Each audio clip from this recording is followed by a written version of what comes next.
দেশের মানুষের কল্যাণ করার জন্য। 1991 9 বছর পর আমরা কিন্তু দেশে গণতন্ত্র এনেছি।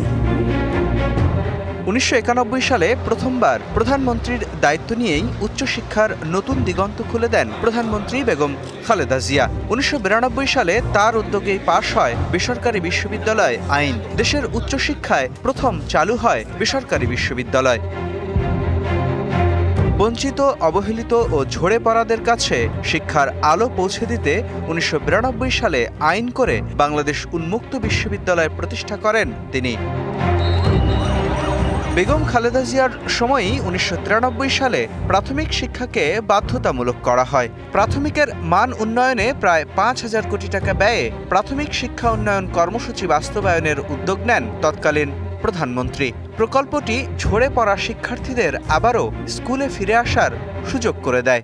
আমার কিছু চাই না, আমি এখন জনগণের জন্য, দেশের জন্য, মানুষের জন্য কাজ করতে চাই।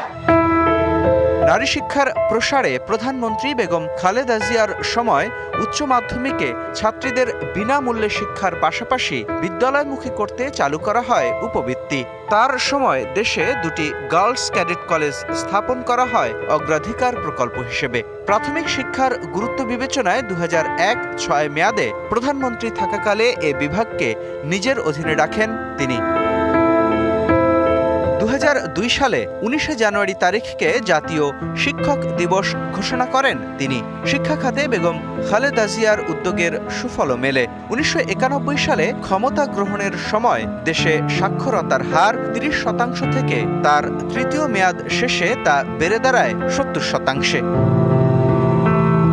1991-এর নভেম্বরে তার নেতৃত্বেই উপজেলা পদ্ধতি বিলুপ্ত করে স্থানীয় সরকার বিভাগ কমিশন গঠনের উদ্যোগ নেওয়া হয়।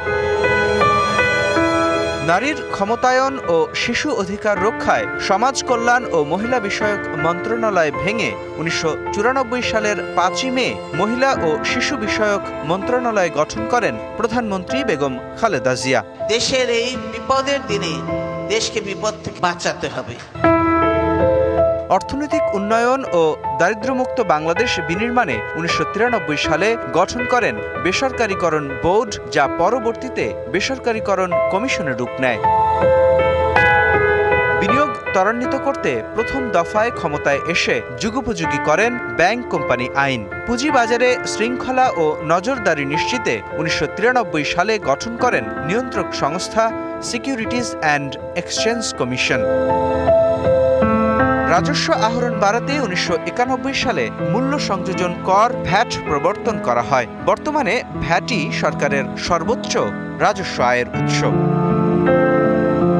তৃতীয় মেয়াদে ক্ষমতায় এসে নতুন এবং ফিরে আসা গ্রাহকদের জন্য নগদে চলছে ক্যাশব্যাক সহ প্রতিদিন হাজারো উপহার জেতার সুযোগ। হবে আশা আর ফেরা, সারপ্রাইজ সেরা। 2001 সালে মহান মুক্তিযুদ্ধের ইতিহাস সংরক্ষণ ও বীর মুক্তিযোদ্ধাদের কল্যাণ নিশ্চিতে বেগম জিয়া গঠন করেন মুক্তিযুদ্ধ বিষয়ক মন্ত্রণালয়। বৈশ্বিক বাজারে বাংলাদেশিদের অংশগ্রহণ বৃদ্ধিতে 2001 সালে শ্রম ও জনশক্তি মন্ত্রণালয় ভেঙে গঠন করা হয় প্রবাসী কল্যাণ ও বৈদেশিক কর্মসংস্থান মন্ত্রণালয়। পুলিশ বাহিনীকেও বলবো, এই কথায় কথায় গুলি করা বন্ধ করে জানমালের নিরাপত্তা নিশ্চিতে, চিহ্নিত অপরাধীদের দ্রুত শাস্তি নিশ্চিতে 2004 সালের 26শে মার্চ সেনা, নৌ, বিমান বাহিনী, পুলিশ, আনসার ও তৎকালীন বিডিআর, কোস্টগার্ড সহ দেশের আইন শৃঙ্খলা রক্ষা বাহিনীর চৌকস সদস্যদের নিয়ে গঠন করেন র্যাপিড অ্যাকশন টিম, যা পরবর্তীতে র্যাপিড অ্যাকশন ব্যাটালিয়ন বা র্যাব নামে পরিচিতি পায়। আমরা রাজনীতি করি তো দেশের মানুষের কল্যাণ করার জন্য। তৃতীয় মেয়াদে ক্ষমতায় এসে চরম অবনতিতে থাকা আইন শৃঙ্খলা পরিস্থিতি নিয়ন্ত্রণে সামরিক বাহিনীর সহায়তায় অপারেশন ক্লিন হান্ট পরিচালনা করে জনজীবনে স্বস্তি নিশ্চিত করেন তৎকালীন প্রধানমন্ত্রী বেগম খালেদা জিয়া।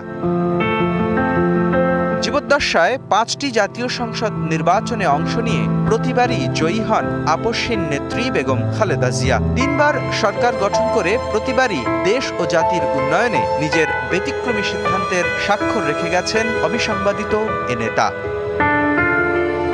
মুস্তফা মাহবুব, ডিবিসি নিউজ, ঢাকা।